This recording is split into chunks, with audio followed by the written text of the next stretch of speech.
Hello students, स्वागत है आप सभी का हमारे यूट्यूब चैनल पर जिसका नाम है सौरभ क्लासेस फॉर हिस्ट्री।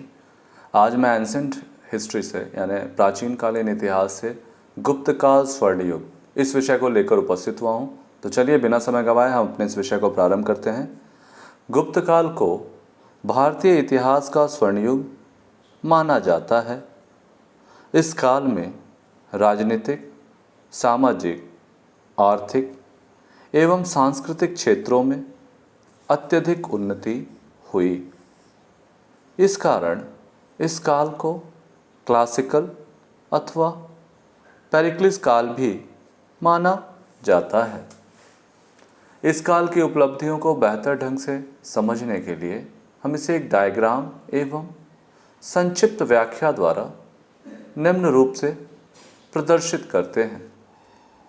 गुप्त काल की उपलब्धियां उसकी राजनीतिक, प्रशासनिक, साहित्यिक एवं शैक्षणिक, वैज्ञानिक एवं दार्शनिक, कलात्मक और धार्मिक।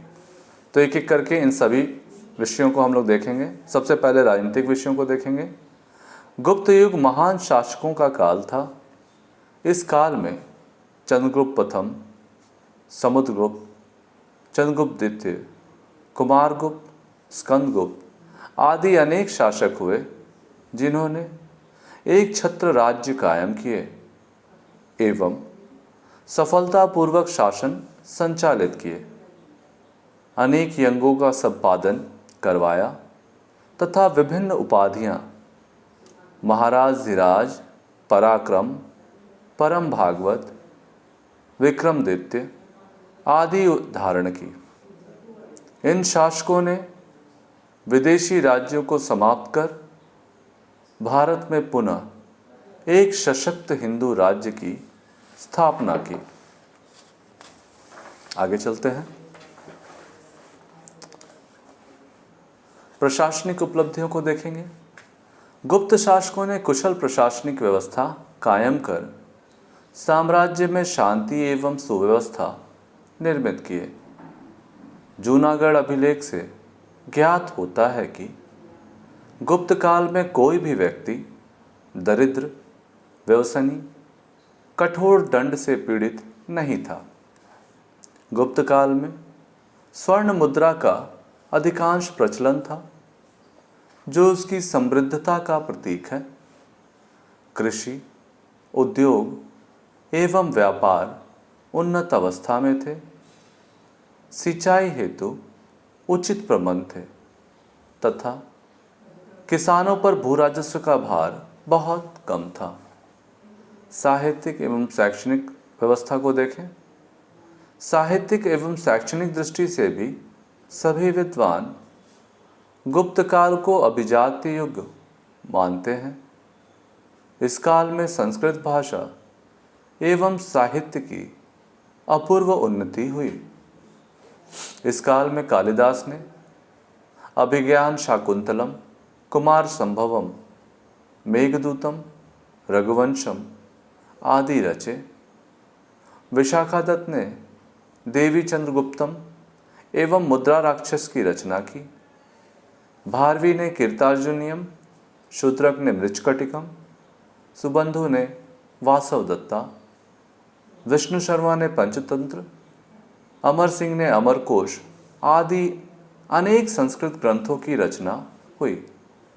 शिक्षा के क्षेत्र में नालंदा विश्वविद्यालय की स्थापना इसी काल में हुई। यद्यपि शिक्षा का प्रधान विषय धर्म था, तथापि अन्य विषयों पर भी ध्यान दिया जाता था। वैज्ञानिक और दार्शनिक व्यवस्था को देखेंगे। गुप्त काल में वैज्ञानिक क्षेत्र में भी महत्वपूर्ण प्रगति हुई। ज्योतिष और गणित इस काल की प्रमुख देन है। दशमलव पद्धति का विकास भी इसी युग में हुआ था। ज्योतिष, गणित व चिकित्सा संबंधी अनेक ग्रंथों का सृजन इसी काल में हुआ। गणित के क्षेत्र में आर्यभट्ट, ज्योतिष के क्षेत्र में वराहमिहिर, आयुर्वेद में पालाकाप्य तथा धन्वंतरी इस युग के थे। विज्ञान की प्रगति ने तकनीकी विकास में भी योगदान दिया। इन वैज्ञानिक तकनीकी विकास के प्रमाण उस युग की बर्तनों, मुद्राओं तथा मेहरौली लौह स्तंभ से स्पष्ट रूप से परिलक्षित होता है। दर्शन के क्षेत्र में 6 दर्शनों का संकलन इसी काल में हुआ, जो मुख्यतः सांख्य, वैशेषिक, न्याय, योग, मीमांसा, वेदांत थे। इन दर्शनों के प्रणेता इस काल में हुए तथा अनेक विद्वान भी हुए। गुप्त काल की कलात्मक व्यवस्था को देखेंगे। गुप्त काल में कलात्मक गतिविधियां अपने चरमोत्कर्ष पर थीं। इस दौरान वास्तुकला, शिल्पकला, मूर्ति निर्माण कला, चित्रकला व संगीत कला के क्षेत्र में अभूतपूर्व प्रगति हुई। राजप्रसाद, स्तंभ, स्तूप, चैत्य, विहार, गुहा और मंदिर निर्माण आदि द्वारा वास्तुकला का उच्चतम रूप प्रदर्शित होता है। सारनाथ के धर्मेश स्तूप, देवगढ़ का दशावतार मंदिर आदि इस काल की उत्कृष्ट वास्तुकला के उदाहरण हैं। मूर्ति निर्माण कला की दृष्टि से मथुरा व पाटलिपुत्र आदि प्रख्यात मूर्ति केंद्र निर्माण केंद्र थे। सारनाथ में बैठी हुई बुद्ध मूर्ति, मथुरा में खड़ी बुद्ध मूर्ति, उदयगिरी की वराह अवतार की मूर्तियां प्रसिद्ध हैं।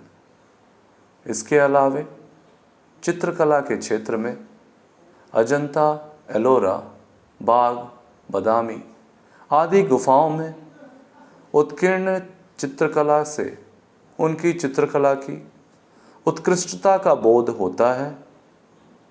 संगीत कला के क्षेत्र में भी काफ़ी प्रगति हुई। इसका प्रमाण हमें उस काल की मुद्राओं में समुद्रगुप्त को वीणा वादन करते हुए दिखाए जाने से स्पष्ट होता है। अब इनकी धार्मिक व्यवस्था को देखें। धर्म के क्षेत्र में गुप्त काल धार्मिक सहिष्णुता का काल था। संपूर्ण देश में विभिन्न धर्मों के अनुयायी रहते थे। ब्राह्मण धर्म का अत्यधिक प्रचलन था। इसके बावजूद जैन व बौद्ध धर्म भी फल फूल रहे थे। ठीक है, चलिए आगे चलते हैं। फाहियान के वर्णनों से ज्ञात होता है कि बौद्धों को पूर्ण धार्मिक स्वतंत्रता प्राप्त थी। ठीक है, बौद्ध भिक्षुओं तथा विहारों को दान दिए जाते थे।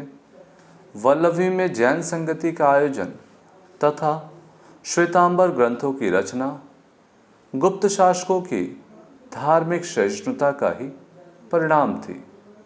मथुरा, कर्नाटक एवं मैसूर जैन धर्म का प्रमुख केंद्र था।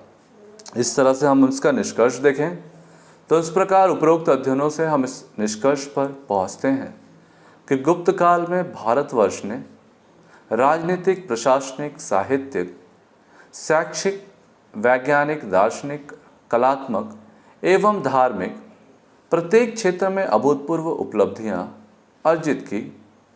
इन्हीं उपलब्धियों के कारण विद्वानों ने गुप्त काल को भारतीय इतिहास का स्वर्ण युग कहा है।